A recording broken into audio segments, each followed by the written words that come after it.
Welcome to Roadmap 12.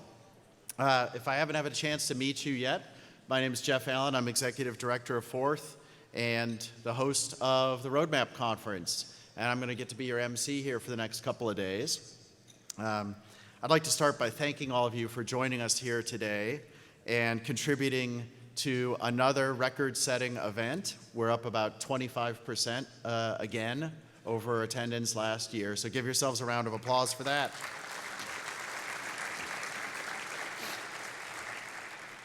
And I also want to thank all of our sponsors who make this event possible and our community partners, but particularly our presenting sponsors, Honda, Black & Veatch, and Portland General Electric. Can we give them a round of applause too?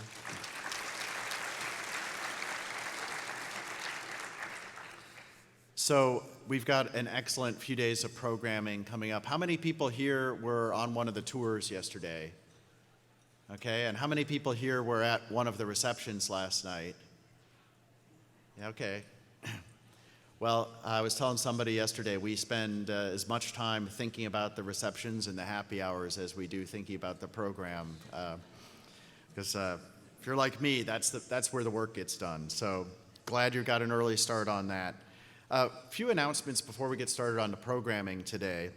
First of all, if you have not already, I want to encourage you to download our conference app. It's called Socio, and in addition to being a great way to connect with folks and to track the program without paper, we will also be using it to submit questions during a number of our sessions, particularly these full panel sessions, and during the live focus group later this afternoon. So you will want to have the app if possible. If you have any questions about how that works, you can check with the registration desk folks. And I'd like to thank the National Renewable Energy Laboratory for sponsoring the app and making that possible. On social media, make sure you tag your posts with the hashtag RoadmapForth and follow along on our media streams at Forth Mobility. And I'd also like to encourage everyone to visit our vehicle exhibitors. So we have a bunch of great exhibitors outside the doors here. You couldn't fail to notice that. But across the street, we have a number of vehicles on exhibit, including from Toyota, Audi, BMW, BYD, Subaru, and our local Daimler Trucks North America folks with their electric trucks. So please make sure and go check that out when you have a moment or a break in the conference. And later on today, you'll get a chance to check all of that out during the reception, because today's reception will be held outside over among the vehicles across the street. We'll have folks directing you there. And of course, there'll be a reception tomorrow night as well. That will be the ever popular after party. And I'm really happy to announce that this year we'll be hosting it at our own brand new office headquarters. And we'll talk more tomorrow about how to get you over there if you're able to stay for that. In fact, it's so brand new, we haven't actually been able to move into it yet, but we'll get to peer in the windows and see the office where our team is going to be working. Speaking of our team, some of you may not know very much about Forth, so just a few words about what we do other than organizing Roadmap every year. So Forth is a nonprofit trade association and advocate for electric and advanced mobility. We're now well over 170 member companies and organizations. And we create and manage demonstration projects, we advise state and local policymakers, and we run one of the biggest direct consumer engagement campaigns in the country, which includes our brand neutral EV showcase, which some of you got to see when you were registering early yesterday downtown. And if you have some extra time while you're in town to go down to First and Salmon and see our brand neutral showcase, I encourage you to do that. We have a booth outside as well with folks from our team who can tell you more about Forth and get you signed up as a member if you are not already. And we're offering a special 15% discount on membership while you're here, so perfect time to do it. One of the other things that Forth really emphasizes is a commitment to promoting equity in electric and smart mobility. And that begins by recognizing how transportation policy in the past has reinforced inequality and exclusion. And so with that in mind, I think it's important that we take a moment to acknowledge that the land we're standing on now in what we call Portland and Multnomah County were the traditional lands of the Multnomah, Cathlamet, Clackamas, Cowlitz bands of Chinook, Tualatin, Kalapuya, Molalla, and many other tribes who made their homes here along the Columbia River. And today, those people have, many of them have become part of the Confederated Tribes of the Grand Ronde, Confederated Tribes of Siletz Indians, as well as the Chinook Nation and the Cowlitz Nation up in Washington State. And you'll be hearing more tomorrow from our morning keynote about the history of transportation policy in this region and in this very specific place where this convention center was built. So that will be something I encourage you all to attend. So we have, as I said, a packed program for you all. I don't want to delay that anymore. Much of the action, as is traditional at Roadmap, will be happening in the hallways and during the receptions and during the breaks. But it will also be happening during those smaller simultaneous breakout sessions. But there's a few things that we thought were just too good to limit to those breakout sessions that we knew you would all want to hear. And that's certainly true of our kickoff plenary session this morning about fueling station of the future. So here to introduce that session and our speaker is one of our keynote sponsors, Matthias Kerwig, CEO of NRV. Other side. Good morning, everyone. This is how the world works these days. We sponsor this, and I get 5 minutes of your time, but I'll try to make it worth your while. Just because it's early and to give some real-time market check, can we do a quick sort of show of hands? Who in the room here owns and drives an electric vehicle? Woo! Fair to say that's more than half or close to it. So it might give us the illusion that we're almost there, right? So we have, what, 17 million cars sold in the US annually. So, you know, make the math. Half of it, we have our quota for most states fulfilled, if it was like it is in this room here. Which is kind of my point, right? We tend to work in an industry where we are the early adopters of things like this, and we get the idea that, okay, all we have to tackle now is get people better charging infrastructure and figure out, you know, range anxiety, and EV adoption is just going to go through the roof, and everybody's going to drive electric. There is another sort of 50% number that I want to share with you. Ken Karani from UC Davis had just released his latest research on EV awareness of car shoppers. And what he found is that 55% of people who are in the market buying a car can't even name a single EV model. And then he said, you know, there's another, I think, 11% or so that say they can name an EV model, but when you ask them to do it, it's not an EV model, so they get it wrong. So effectively, 2/3 of the current car buyer market can't even name a model. We run a platform that helps people shop for vehicles and discover the benefit of electric vehicles. And in our research, what we've seen is depending on what state you're in, you find between 2 and 10% of people who are actively shopping for cars that are considering an electric vehicle. So to flip it around, 90 to 98% of car buyers are not even looking at an electric vehicle as an option for them. So let's take that in for a minute. When we think about electrification, yes, there's a lot of sort of little things we can talk about, but the big sort of hurdle that we have to overcome is to get the active market of car shoppers to even think that an EV would be something they could consider. And that's funny because when you ask people who are shopping cars what's most important for them, they name 2 things. The car needs to be economical to operate, and it needs to be clean, have low emissions. Those things are really critical for car buyers these days, but no one translates that into buying an electric vehicle. So a lot to do on the education side, and when we, at NRV, the company I'm with, we're sort of providing platforms for utilities that help utility customers find the most efficient products. We've been doing this for 9 years for appliances and electronics. And a year ago, we started the same thing for vehicles. And what we do is we score and develop an efficiency score that updates daily for every vehicle in the market, over 3,000 models, including all combustion cars and hybrids and all these things. And what that does for the car shoppers, you are in the market for buying most likely a combustion car. And then the platform surfaces for you the benefits of an electric vehicle. And many people are very surprised when they look at the reduced cost of operating the car and the incentives on the federal and state level, and sometimes the utilities have financial incentives as well, that suddenly an electric vehicle becomes a very viable alternative that they have never considered.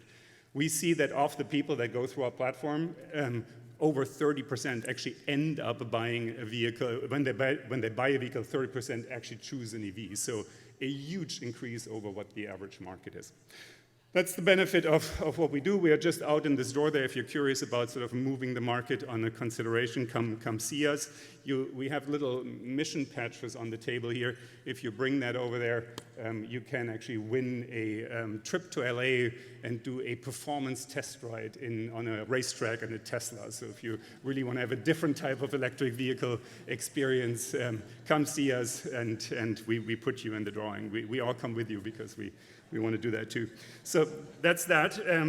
Now I need my glasses. I quickly want to introduce the panel that's going to talk about another key piece of the EV puzzle, about charging infrastructure, the fueling station of the future. It's moderated by the talented Julia Pyper of Greentech Media, and has Ashley Horvat, the VP at Greenlots, and John McFarland, the Chief Customer Officers at Portland General Electric. Thanks for your time.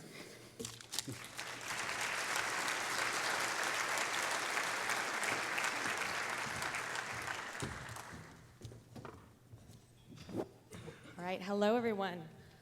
Just get settled here.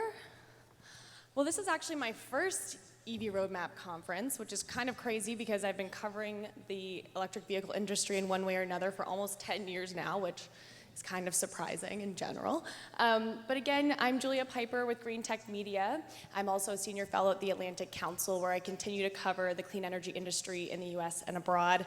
And as mentioned, we have Ashley Horvat, Vice President of Public and Private Partnerships at Greenlots, now part of Shell, and John McFarland, Chief Customer Officer with Portland General Electric. Thank you both for being here.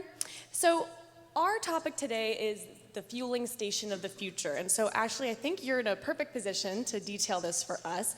In light of the acquisition by Shell, tell us briefly about Greenlots' existing business, and then how you guys are now thinking about this fueling station of the future concept now that you're part of the bigger Shell umbrella. Hi, everybody. Thank you for welcoming us. I had coffee at 5:30 this morning, gave me enough juice to get me going for this, so good morning. Hopefully we can keep you awake. So fundamentally, Greenlots is a technology company, and when I say technology, I didn't preface that with EV because we believe that it's very interconnected beyond EVs and more broadly speaking into mobility. And so with the Shell acquisition, which is what everybody is really interested in with Greenlots, which happened at the end of January, essentially Greenlots is now going to become the platform for mobility for Shell in North America, which you can kind of read into that. But we're still a few months post-acquisition, but we've done a lot in that time.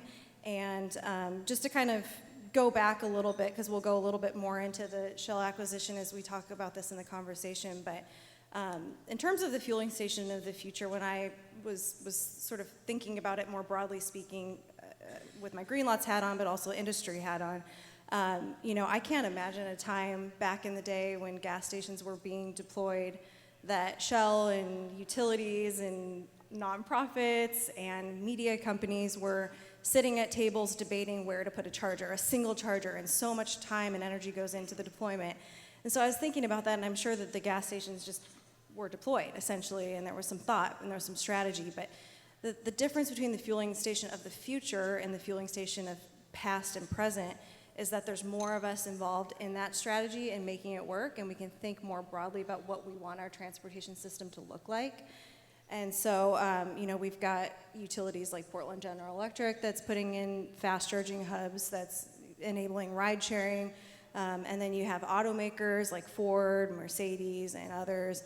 And you've got PlugShare, Veloz, all sorts of organizations that are amplifying on the marketing piece. So Greenlots, we see ourselves as being the technology that brings all of that together and basically creating a tool that any private or network or open to the public where essentially you could enable charging. So that includes Shell, retail, and that also includes, deployments like the one with Portland General Electric. So, Which is just interesting to take a moment that we could have gas stations, as we traditionally think of them, largely outfitted with EV charging, just over time at Shell stations. That would become a de facto one day. Like, just to imagine that's kind of incredible. They have some tens of thousands of retail stations.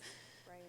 Yeah, so Shell being a global company, outside of the US, the retail stations are actually owned by them. In the US, it's a bit different because the 14,000 stations that are across the US aren't, and so it's a bit different. It's an independent owner-operator, but certainly the acquisition of Greenlots does mean deployment at retail locations, but Shell fully intends to be at every part of the spectrum, and this acquisition certainly signals their entry into the US EV industry market, and I think elevates it to a level of sophistication that we haven't seen yet.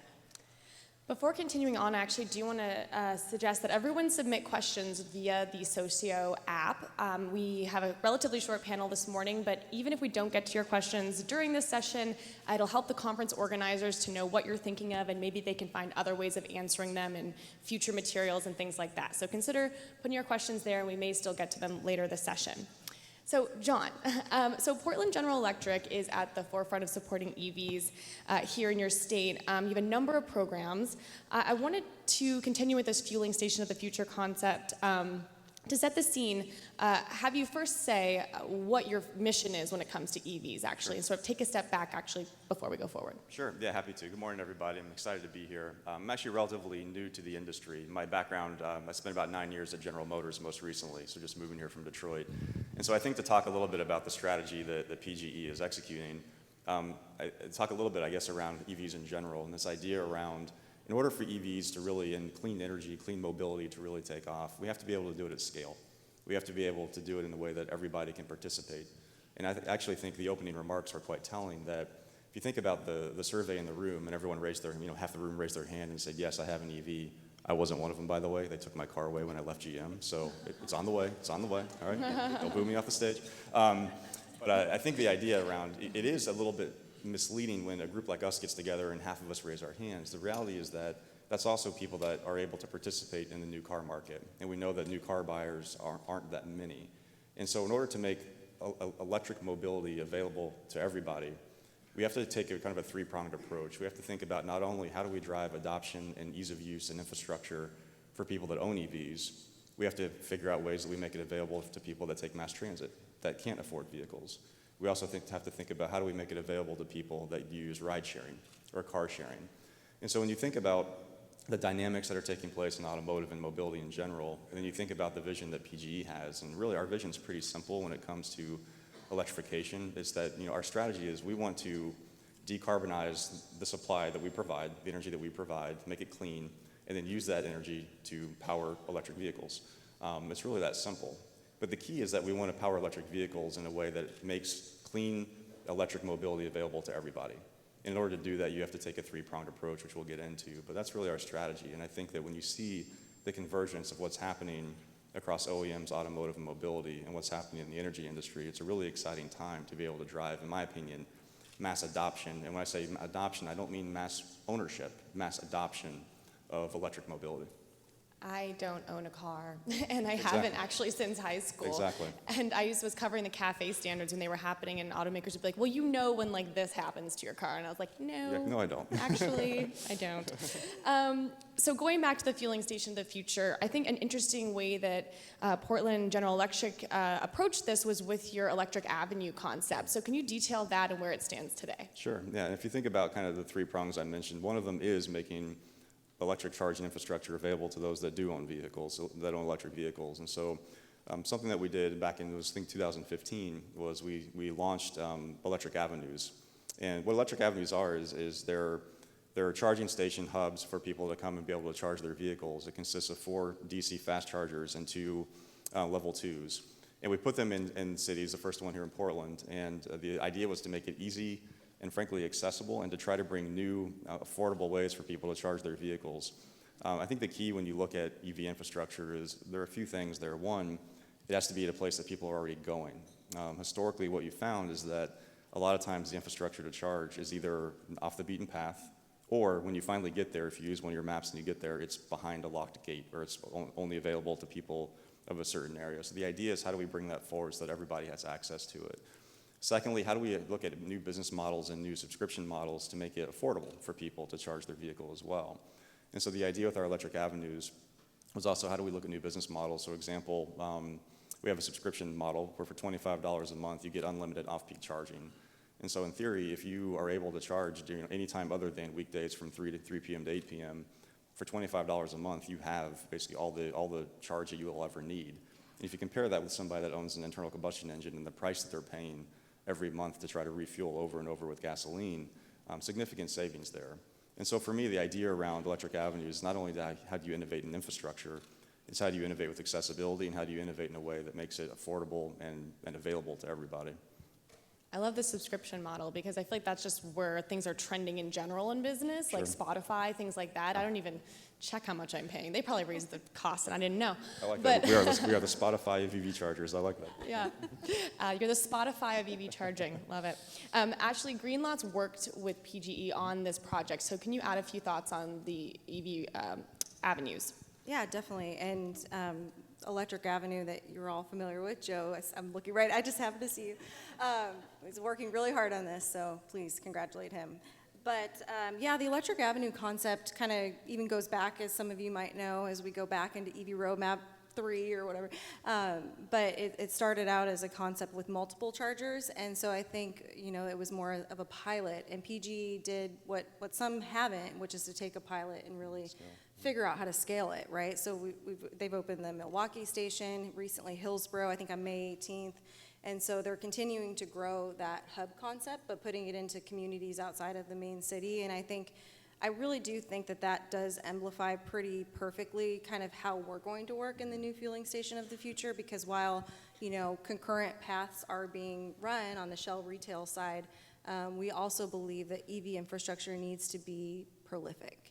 And as we look at the charging times, the battery technology is improving, but we're still essentially dealing with about a 30-minute timing. And as we go into the queuing theory, and you kind of look at what the current gas station paradigm and expectations are, while we don't want to necessarily model perfectly what the current gas station paradigm model is, we need to think outside of the gas station box. But we also need to augment that with projects like Electric Avenue, because we really need more charging to enable that experience that outside of this room most people are familiar with. But we also need to think strategically, and we do need to shift the way people think about transportation, but we don't want people to view having an electric vehicle as a sacrifice. Another sector you're going after, not just consumers, it's fleets and other types of charging that Greenlots is offering. Can you touch on that and how that'll progress under the new acquisition?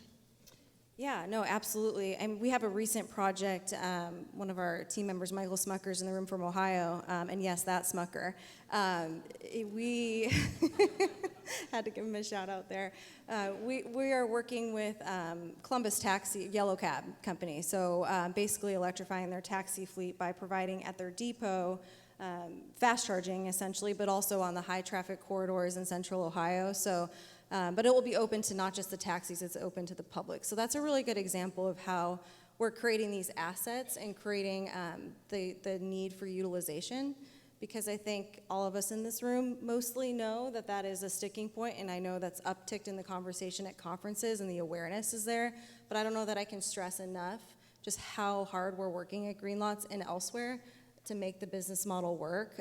We're not there yet, and until EV adoption is scaled, having those guaranteed utilization on the fleet, and Shell very much believes in that. I think I have a quote somewhere on here, but I don't know if you're going to be using the quote from Gainsborough, but You go ahead. okay. So I don't know if I can find it quickly enough, but anyways, the fleet side of things is a lot more economical. The raw economics are really going to push, fleet operators into this market, and we want to make sure that we're right alongside them. Yeah, so you mentioned Mark Gainsborough. So he is the Executive Vice President of Shell New Energies, who I happened to research recently and was just sharing some thoughts with you. And just for the sake of conversation, some of the things he said were that Shell sees EV charging as a natural adjacency to our retail fuels business. This is another option, just like a main grade versus premium fuel. That's how he described it. EVs are a key part of growing Shell's power business. EVs fit nicely at the intersection of power and mobility fuels. I think what you might have been referencing was sort of the business model and how to make this work. Shell is still very much like everyone, I think, in the sector trying to make everything pencil, and they want to be smart about how they roll things out. You mentioned taxis, and so actually that tees up a thought for you, John, about Lyft. And I know you're working with Lyft here through, again, I keep messing up the name of it, the Electric Avenues. So yeah, can you just detail what that program's about? Sure, they're happy to. Again, I'll kind of use the framework again around people that own vehicles that need charging, people that use ride sharing and car sharing. And in order, to get EV adoption to scale and to really make it ubiquitous across communities, you have to address the ride sharing community, and you have to find a solution that enables them to have access to clean electric mobility. And so the idea here is around partnering with a company such as Lyft and really trying to make it attractive and easy for drivers to switch from ICE internal combustion engines into electric vehicles. And so the idea there is using Electric Avenue and making that open and available to Lyft drivers. And so by partnering with Lyft, what we've done is we're giving Lyft a discounted rate for the unlimited charging at Electric Avenues, $20 a month. And then Lyft is then providing that at no charge for drivers who bring EVs into the Lyft ecosystem. So the idea there is if you eliminate some of the cost around driving, and that's the idea of having to refuel, you make that much more economical to bring people that are going to be driving EVs. I think the other key is that Portland is also a pilot city for the idea around, it's called Green Mode with Lyft, which is the ability for a customer to specifically request that they want an EV to come pick them up. So again, it's around trying to drive options and availability of clean electric mobility in ways that isn't just relying upon individual owners. We think that by partnering with ride-sharing companies, especially Lyft, you're going to be able to scale that much quickly, and you're going to give it access to people that can't afford vehicles on their own. And I think it's an exciting business model and something that you'll continue to see expand. Yeah, I was just going to comment on the Lyft piece. I think Portland General and other cities have seen existing DCFCs put in, not necessarily for the ride sharing at the moment, but then looking at the utilization. We have one of our chargers that's in LA, I think at the LA Zoo, that has one of the highest utilizations, and when you kind of dig into that, it's Uber, Lyft, and ride sharing companies, or drivers that are naturally using that. And so what we're trying to do with utilities like Seattle City Light and Portland General is actually do as much as we can on looking at the data insofar as they're willing to share it. Now, obviously they're public companies, but and just kind of looking at how do we plan, because one of the things that you mentioned, John, was the cost of the actual charging, but we also have talked to the companies about the cost for their drivers, because a lot of times they tend to be lower income, and so we're trying to figure out where to place those chargers strategically for them. And the nice thing about the fueling station of the future is bringing it back, is that unlike maybe Shell and other gas stations that you see, it's actually woven, we were talking about this earlier, but it's woven into the fabric of the city itself. So it kind of becomes, it's a part of the city and its own identity, and yes, it will have the branding, but it also is the city's brand, right? Like the city and the fleets can actually own that and have that pride of place, and we can really work to integrate it into how the cities want to move people, right? Yeah. This is not in our pre-discussed questions, because it just came up on my ride over here in a Lyft, where I asked, like, would you buy an EV? And he was like, no, because I drive way too much. I would have to pay for another battery within 7 years. So charging is just one piece of this, and I was reminded, oh yeah, that is a fair point. I don't know if either of you want to take that. I am throwing it out of nowhere, but it was just interesting that charging is only one piece of this puzzle. Yeah, it is, and I think if you think about a lot of trial barriers for EVs, and maybe I'm going in my old world for a minute, there is the idea of cost, and we tend to think about cost only through the lens of initial acquisition costs, so how much it's going to cost me to purchase, as well as the cost of charge. You are right. There's also, we talk a lot that EVs are, I'll use the term maybe more dependable, they require less maintenance. But there is a big fear with consumers on what happens at the end, right? To put a new battery in is the perception of it's the equivalent of putting in a brand new engine. And so there is a little bit of fear there. And it's something that as you think about kind of a multi-pronged strategy that the entire industry is going to have to take on, it's going to be eliminating some of these fears. I think overall cost of ownership, good progress, and if you scale recharging stations, this idea of, again, the fueling station of the future, you make it available, you make it accessible, you make it cost effective, we're eliminating one of them. There are still others that we're just going to have to be vigilant as we want to try to drive adoption. Well, we heard this morning about just how much consumers do or don't know about the EVs available to them. This guy knew about EVs available to him, had done the research, and even done the cost analysis to know that he was not going to buy one. Yeah, so do with that what you will. Yeah, well, just to comment a little more on that too. There's the education not only of the consumer, there's also the education of the retail network, and the dealer, exactly. Which I think a lot of you are aware of, but if you think about the dealers that are trying to sell EVs, especially in markets that aren't quite as known or as popular, it's a challenge sometimes to get the right education, and to get the salespeople comfortable with the new technology. And as we all know, if you're a salesperson, you're not comfortable with the technology you're selling, you're going to gravitate to what you know. The other thing I think is interesting around tying it to fueling stations is an opportunity to potentially drive education as well, but also, again, mass adoption. Are a lot of OEMs exploring this idea of leveraging a massive footprint they already have, which is tens of thousands of car dealers in order to drive fast charging infrastructure. And so there's an idea there too around using real estate and facilities that the OEMs already have, that the dealers already have, in order to help make this scale as well, which I think is a big idea. So the fueling station of the future is where people least like to be at the dealership, so we're bringing them back, getting them to purchase newer EVs. I just wanted to comment on the outreach part of it, and I think, one of the things that I think utilities are equipped for, which is why we're working with them, is to provide not just the actual infrastructure, but the education. And I just wanted to make that note because I think, that tends to be kind of the deal breaker oftentimes, and dealerships aren't always adequately equipped with ongoing new information, so. All right, another question for you, Ashley.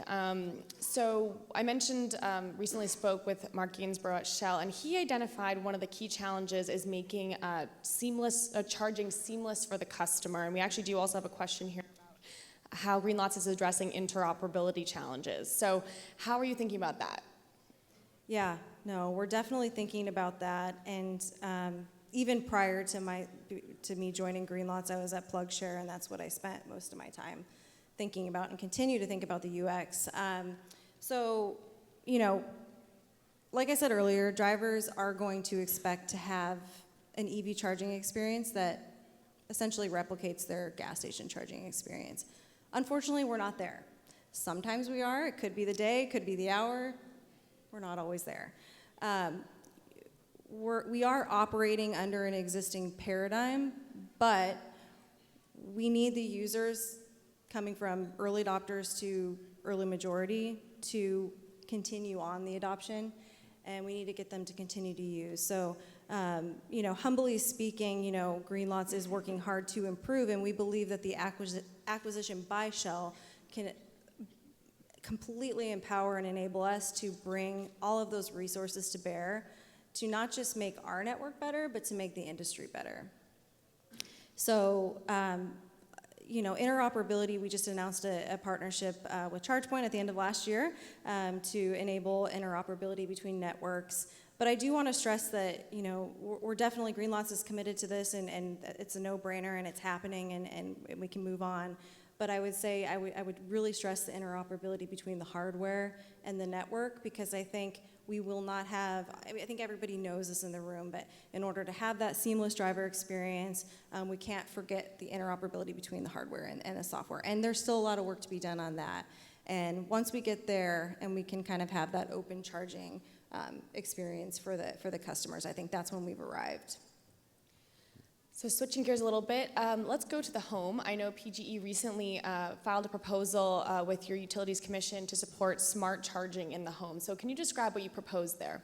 Sure. Yeah, and again, this is currently a proposal, but again, the idea is, again, trying to drive adoption for everybody, doing it at the home with residential, and then their plans as well around how we address on the business side. But with residential, the idea is just really quite simple. It's to try to provide incentives over a 3-year period to entice customers to install level 2 charging stations in their home.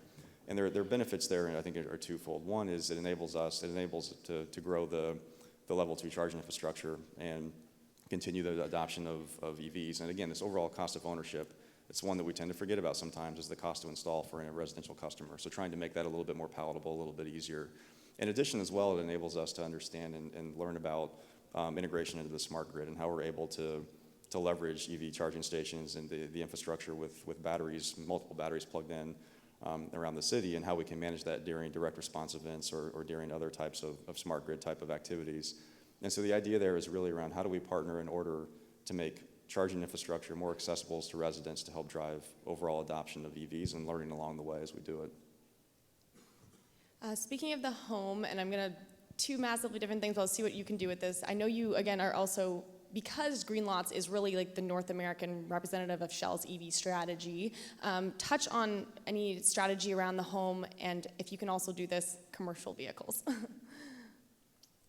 Yeah, I mean, I think, it's natural, the instinct with the acquisition of Shell to sort of step back and think about the competition aspect in the landscape that we're sort of in the nexus of energy and utilities, and it's hard to distinguish that. But I think, the way that we look at it, and the way that I hope, our utility partners look at it, is that they now have an ally in the energy industry.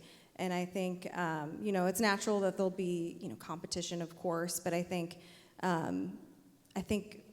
most of us in the room probably know this, but the inevitability feeling that I'm starting to get, I have to rein in a lot, because there's still a long road ahead. I mean, I've been traveling to Oklahoma, Nashville, North Carolina twice in the last month. I mean, some of these states are actually ahead of some of the other West Coast states now on some of the innovative groups or partnerships that we're doing. But I think we need to all be sort of contributing to this space.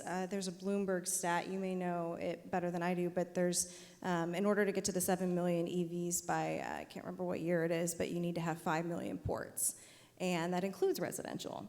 And so as Shell kind of gets more into the power side of things too, I think we're going to need to bring to bear all of the resources. Even with all the utility programs, we're seeing DTE just announced, we got AEP Ohio, utilities all across the country. And even yet still, if you actually drill into some of those really large sounding numbers, it's really not enough. And the reason being is back to what I said earlier, which is to say the data on the queuing theory and what we need to reach mass scale and increase user experience and improve the full scale of the full EV charging picture, it's going to require a lot of different partners. Are you working on commercial vehicle charging is a question here. Yeah, so I mean, I think as we look to the future, when we have heavy duty, we had a thing recently announced about Penske. There's other things I can't necessarily talk about now, but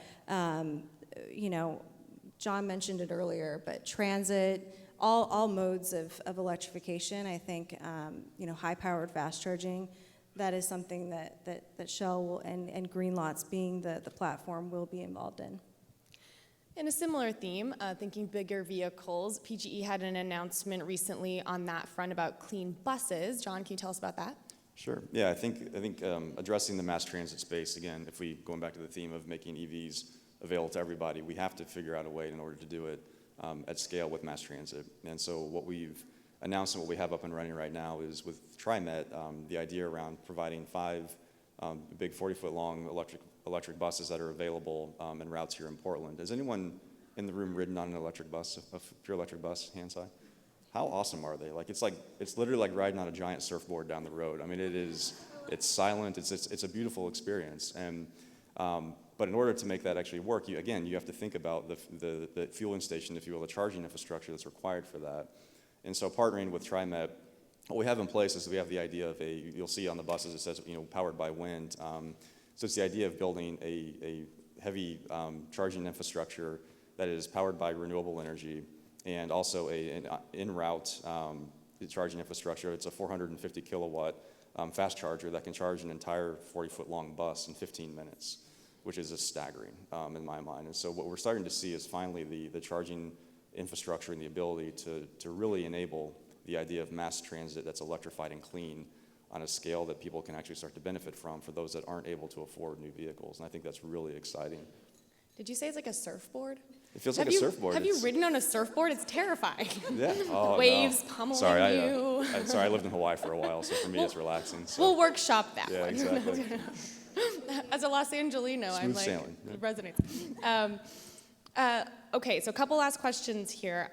Ashley, before joining Greenlots, you managed the deployment of the West Coast Electric Highway for the Oregon Department of Transportation. So I just wanted to reflect back a bit on that experience and see, looking back on it, what you learned, any sort of catching up lessons from it. Yeah, definitely. I'm always hesitant to talk about it sometimes lately because I feel like we've all heard about the West Coast Electric Highway, but it keeps growing. Thank you, PGE, and everybody else in the state of Oregon. So, it's crazy, right? Because we unveiled the first 10 in 2011, and when I say the first 10 fast chargers, 50 kWs. They're still up and running. But yeah, lots of lessons learned, and I've always been, I think looking back, I've just thinking about this question, is I've always been a DCFC believer. EV roadmaps of yore, I remember speaking about them and getting lots of skepticism. So I'm here to say that they're still out there and they're growing and they're getting higher powered. So I think DCFCs are critical. The other thing that we've all learned, and so the aggregate knowledge and power in this room is probably fascinating to delve into, but site acquisition, I've learned a lot about that. And I think the policies that are required to enable, just in smaller communities and then larger communities to make it happen. The other thing is the really strong desire for reliable and seamless charging. The need that we still do need government. I think a lot of us who were in the room during the early days of the ARA stimulus bill firmly believe that government involvement is necessary. And I think one of my fears is that some people might see, oh, well, Shell's in it and these utilities doing it, but government is still needed, maybe not to the degree in the earlier stage, but we really need to do P3s. That's my role, but it's really important to make sure that governments are at the table to help us figure out and shape what that network looks like in different communities. So, but I think I think the bedrock of this room, we really need to help guide others that aren't in this room. And so just making sure that we have cohesion in the industry insofar as that's possible, to make sure we're kind of speaking the same language and not confusing the market, and just, really the fueling station of the future is everywhere, and it will continue to permeate, and we'll continue to see different manifestations of that. So. And I can give you mine in the 3 seconds we have. Yeah, actually, I do have two things I want to put to you. Okay. If everyone will bear with us, because I think there's two things important to note. One is the grant fund, and secondly, would love to get your concluding thoughts. So yeah, please close us out. Sure, yeah. So talking about the Drive Change Fund, it's a fund that PG has created. I might get the number because I think it's 1.75 million that's available for businesses and organizations to come with ideas to help drive adoption, education, and new infrastructure for electrification. So it's something we're very excited about because, again, we want to make it available to everyone. Is that open now, accepting applications? Yeah, it is. Okay. It is. I think lessons learned for us, just very, very simple. One, partner with your city to make your equipment modular so you can upgrade and you're future-proofed. And 3, make them fun places in cool areas, with amenities around them and cool places to go. I think so. Partner, modulate, or modular, whatever, and make them cool. That's how I would think about the charging infrastructure. Milwaukee, Oregon, exactly. And with that, we'll close out the panel. Thanks so much to our panelists. I think we head now into a networking break. Thank you all very much.